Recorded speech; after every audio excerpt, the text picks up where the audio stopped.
Zambia's government has closed the country's largest independently owned newspaper over unpaid taxes. The Zambia Revenue Authorities demanding unpaid taxes of about $6 million after the Supreme Court last week ordered the newspaper to pay. But newspaper owner Fred Mbembe says his company has paid the bulk of the money owed to the state. He accused President Edgar Lungu of trying to silence him. Zambia's biggest independent newspapers has been shut down by authorities over unpaid taxes. Police and tax officials physically closed the Post newspaper's offices in Lusaka late on Tuesday, leaving staff gathered outside the locked building on Wednesday morning. The newspaper's editor says the move is an attempt to silence it ahead of the August elections. The newspaper claims it has been paid the bulk of money owed to the state.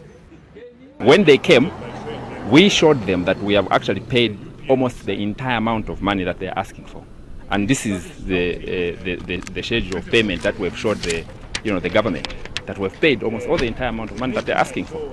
But what they have done is that they are saying we haven't accessed the money, so as far as we are concerned, we cannot consider that.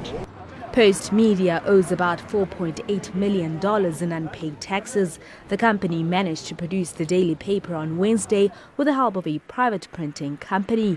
The newspaper closure has been met with mixed reaction in the capital, Lusaka. I think it was going to be good if at all the government had warned the Post in advance instead of them shutting down the media house, because I believe this is the only media house that opposition leaders and opposition political parties depend on. Honestly speaking, I think there is no tax holidays for companies like the Post, and I think it was prudent for government to have taken the move which they took, which is a welcome move for Zambians who are really in need of development, and this is certainly the money which was meant to go probably to building of clinics, hospitals, and probably to procurement of medical supply in government hospitals probably could be, and some money could have been used by the government.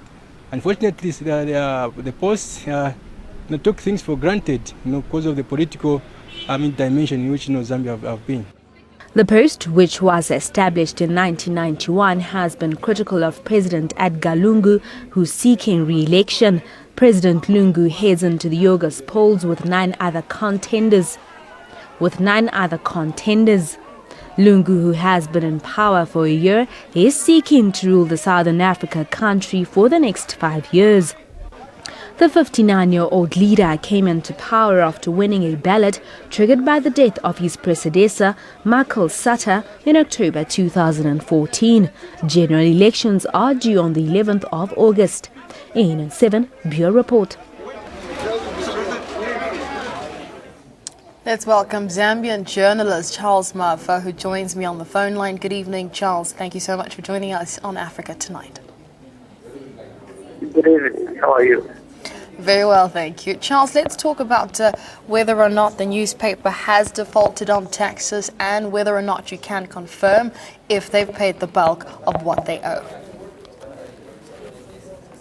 Well, it's true that the Post newspaper, the country's private leading newspaper, owes the Zambia Revenue Authority money that is in taxes.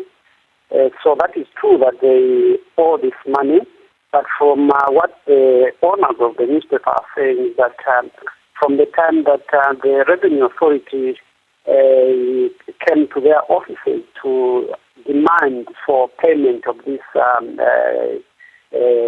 money that they owe, they've been paying bit by bit to try and offset the bill that they owe the Revenue Authority.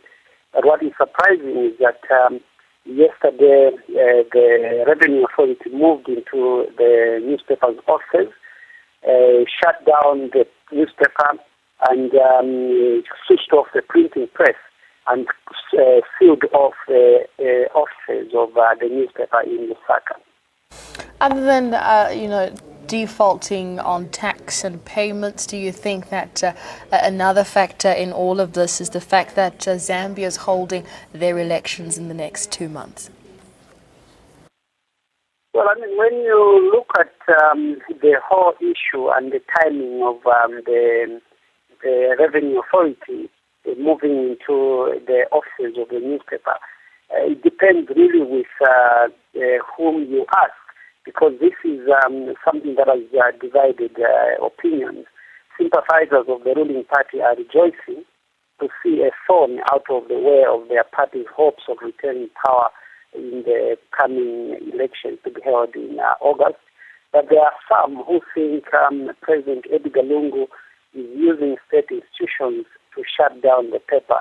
They feel it is the newspaper's anti-ruling party editorial line, its refusal to surrender to the demands of the ruling party, and its continued exposure of the party's attempts to manipulate the electoral process as a part of the reasons why they want to shut the newspaper.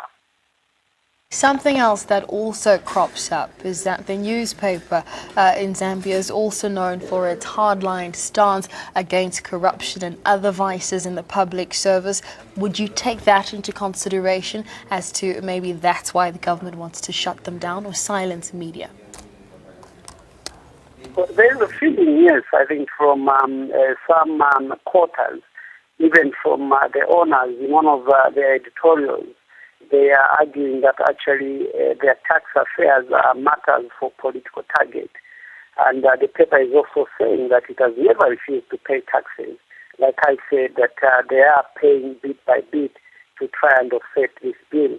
And they feel that this move by the Revenue Authority or by government is basically to silence them ahead of the crucial elections, which commentators and independent observers are predicting a close contest between the sitting president, Mr. Edgar Lungu, and the opposition leader, Hakainde Hichilema, who lost by less than 2 votes in the January election that was held to replace Michael Sata, who died last year. Now, Charles, with regards to censorship, but we've seen what's happened in the past with the president of Zambia having the editor-in-chief arrested. Do you feel as though this is the highest form of censorship that Zambia has experienced to date? I mean, there's been quite a number of incidences that have happened in the past, where we've had the editor-in-chief and some journalists from the newspaper being arrested for various stories that the newspaper has carried against the head of state, and also the exposure of what is suspected to be a process of manipulating the outcome of the elections.